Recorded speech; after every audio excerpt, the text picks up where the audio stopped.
Today, we are back into our Phys Ed 101 series.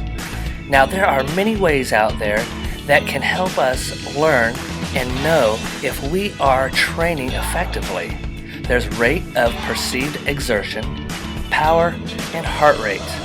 There's a lot of research out there that shows us that if we use one of these three methods, that we will improve our fitness. But today, we are going to concentrate on learning how to figure out our maximum heart rate, our target heart rate training zones, and our resting heart rate.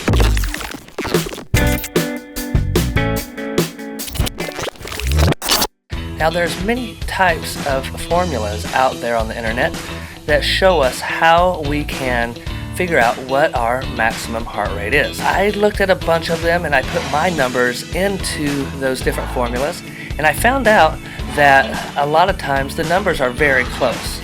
So I'm going to make this simple for you. I'm going to give you the easiest formula there is to calculate your maximum heart rate. So here's the easiest formula to use. 220 minus your age equals your maximum heart rate. So we're going to pretend that we are a 15-year-old student, okay? So we can figure out the maximum heart rate for a 15-year-old. You take 220 minus the 15, and that equals 205.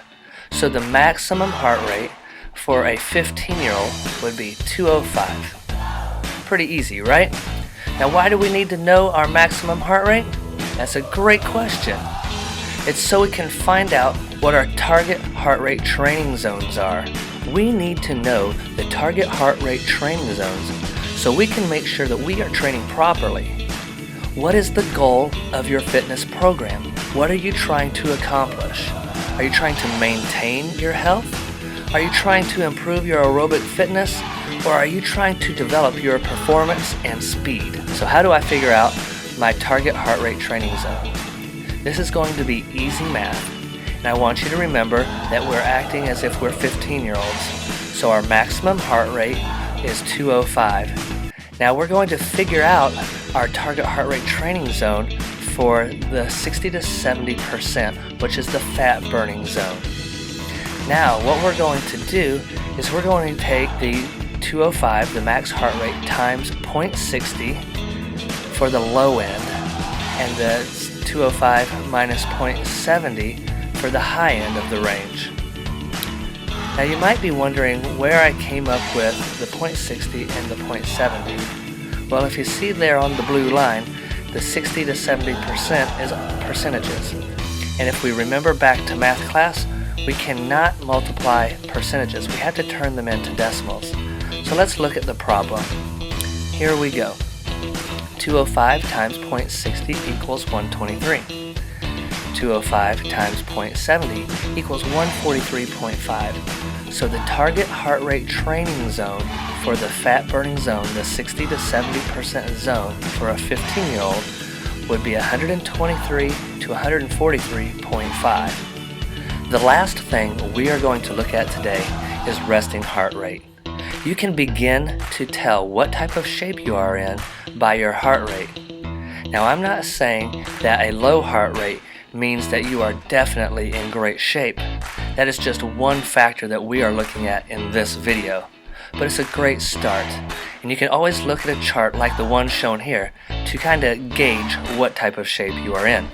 Now, there's a couple of ways that you can measure your heart rate.